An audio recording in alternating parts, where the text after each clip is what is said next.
Good morning guys. आणि खूप दिवसांनंतर मी व्हिडिओ बनवते आणि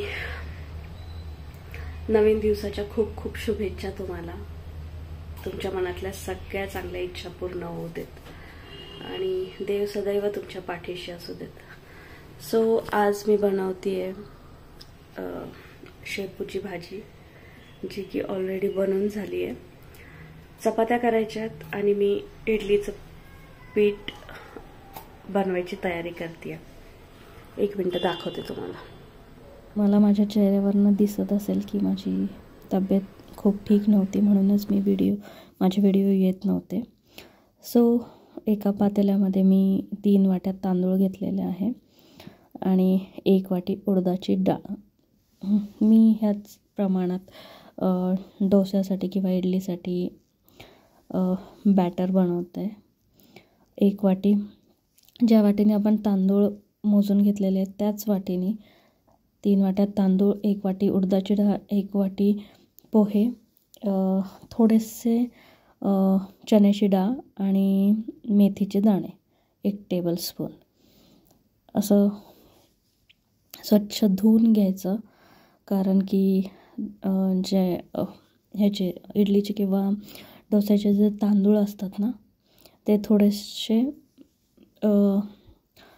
हे असतात, खराबच असतात. त्याच्यामुळे ते छान 4-5 पाण्याने धुवून स्वच्छ धुवून घ्यायचे. नंतर स्वच्छ पाणी त्याच्यामध्ये ओतून 5-6 तासांसाठी ते भिजवून ठेवायचं. मी तुम्हाला जवळूनही पाणी दाखवलं आहे. आणि तेच रोजचं रुटीन पीठ मळून घेतलेलं आहे. आता मी चपात्या बनवते आहे आणि सकाळचं चहा वगैरे सगळं झालेलं आहे. चपात्या करून घेतल्या आहेत मी आता आणि तुम्ही बघू शकता सगळं क्लीन झालेलं आहे. ॲज सच चपात्या मी खूप वेळा दाखवल्या आहेत, त्याच्यामुळे मी आता दाखवल्या नव्हत्या तुम्हाला की मी कशा चपात्या करते. सो हे चपात्या झालेलं आहे आणि मी आता घर आवरून घेते. आता झाडू मारून घेते सो रूममध्ये. सगळं तसं मी सकाळी उठल्यानंतरच बेड वगैरे नीट करून घेते. फक्त झाडू मारायचा होता, ते काम राहिलेलं होतं. म्हणजे स्वयंपाकाच्या आधी किचन आणि हॉलला आम्ही झाडू मारून घेतो आणि त्याच्यानंतर मग स्वयंपाक झाला की मग त्याच्यानंतर मी बेडरूममध्ये जाऊन सगळं स्वच्छ आहे की नाही ते बघते. सगळ्या वस्तू ऑलमोस्ट जागेवरच असतात आमच्याकडे. काही खूप माणसं नाही आहेत, त्याच्यामुळे मी तुम्हाला दाखवते. हे बघा, सगळं जागच्या जागेच असतं. माझी आजी असते घरी किंवा अजून कोणी आलं तर त्याच्यासाठी ह्या एक्स्ट्रा गाद्या ठेवलेल्या आहेत आणि सगळं व्यवस्थितच असतं.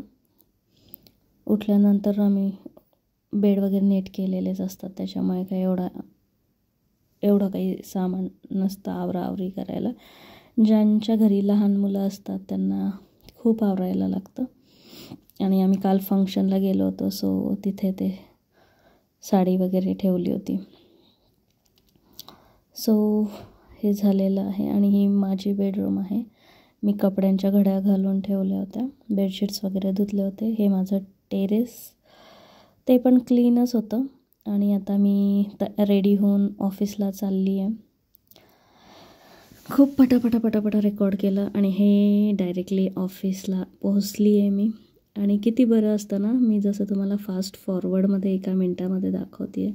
मला ऑफिसला यायला ऑलमोस्ट 1 तासभर लागतो. सो मी आता ऑफिसला पोहोचली आहे. आता 9 तास काम करायचं आहे आणि पुन्हा मग आपण घरी जाणार. सो घरचं सगळं काम करून आता इथेही 9 तास काम करायचं आहे. त्याच्यानंतर बॅक टू होम. सो चला तर मग व्हिडिओ कसा वाटला नक्की सांगा आणि till then bye, enjoy your day.